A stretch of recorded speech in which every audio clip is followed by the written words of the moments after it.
এই গণতন্ত্রের যে যাত্রা এটি আমরা মনে করি এটি অব্যাহত থাকবে।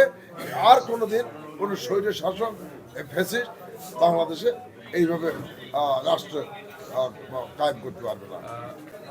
তিনি বগুড়াবাসীকে ধন্যবাদ জানিয়েছেন, বগুড়াবাসীর প্রতি কৃতজ্ঞতা জানিয়েছেন, বগুড়াবাসীকে শুভেচ্ছা দিয়েছেন যে তাকে নির্বাচিত করেছেন এবং আমাদের বিএনপির চেয়ারম্যান তারেক রহমান সহ বগুড়াতে 7টি আসনে বিহুল ভাটে বগুড়া জনগণ ধানের শীষী প্রার্থীদেরকে নির্বাচিত করেছেন। এই জন্য তাদেরকে সবাইকে শুভেচ্ছা দিয়েছেন। এই জেলাটি তার নিজের জেলা, তার জন্মস্থান। কাজে জন্মস্থানের যে টান, নারীর টান, এটা তো আলাদা। যেখানেই থাকুক না কেন অবশ্যই বগুড়ায় আসবে। আর বগুড়ার আমরা বাংলাদেশে এখন তিনি প্রধানমন্ত্রী হবেন ইনশাআল্লাহ আমরা আশা করি। কিন্তু তারেক রহমান বরাবরই আমাদের অভিভাবক ছিলেন, আগামীতে আমাদের বগুড়াবাসী অভিভাবক হিসেবে বগুড়ার দায়িত্ব পালন করবে। ইতিমধ্যে আমরা যে কথাগুলো বলেছি, আপনারা দেখেন 2001 থেকে 2006 যে উন্নয়নগুলো হয়েছে সেটি কিন্তু তারেক রহমান হাত দিয়ে হয়েছে। তখন তারেক রহমান কিন্তু সরকারের কোনো অংশ ছিল না।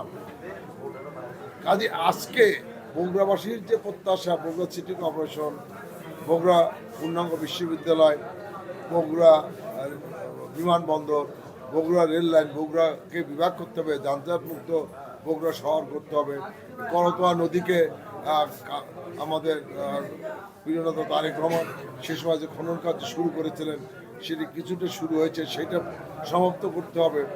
তো এই যে বগুড়ার নানাবিধ সমস্যা রয়েছে, যেহেতু দীর্ঘ 16-17 বছর বগুড়ার কোনো উন্নয়ন হয়নি এবং পাশাপাশি যুবকদের কথা চিন্তা করে আমাদের যে আন্তর্জাতিক মানে ক্রিকেট স্টেডিয়ামটি করেছিল সেটি বন্ধ হয়ে আছে, সেটিকে পুনরায় চালু করতে হবে। আরেকটি আমি মনে করি এই যে ফুটবল স্টেডিয়াম আমাদের করতে হবে এবং আমরা বগুড়ায় তিনি মনে করেন যে আরও অনেকগুলো প্লেগ্রাউন্ড কিংবা আমাদের পার্ক, বাচ্চাদের জন্য শিশু পার্ক, এগুলো করা প্রয়োজন। তো এগুলোর জন্য আমরা অবশ্যই তার কাছ থেকে আমরা এটা আশা করি যে তিনি করবেন।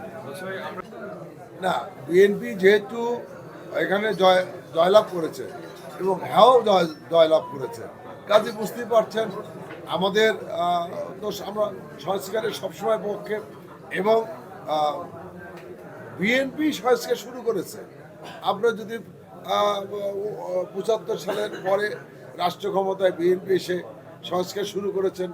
আপনার একদলীয় শাসন ব্যবস্থা থেকে বহুদলীয় শাসন ব্যবস্থা কে করেছেন? বিএনপি করেছেন।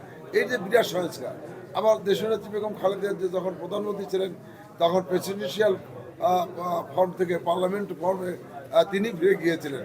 এই যে বিরাট সংস্কার, এটা কে করেছে? বিএনপি করেছে। এবং 2023 সালে আমাদের আজকের যিনি চেয়ারম্যান তারেক রহমান, সেই সময় তিনি সংস্কারের যে কর্মসূচি ঘোষণা করেছিলেন, 31 দফা দিয়েছেন 2023 সালে। আর আজকে যারা সংস্কারের কথা বলছেন তারা অগস্ট বিপ্লবের পরে সংস্কারের কথা বলছেন। আপনার দ্বিকক্ষ বিশিষ্ট পার্লামেন্টারিরা তখন বলেছেন তারেক রহমান প্রেসিডেন্ট এবং প্রাইম মিনিস্টারের সাথে ক্ষমতার ভারসাম্য এবং 2 টার্মের বেশি থাকতে হবে না। এগুলো তো বিএনপি কথা দিয়েছে।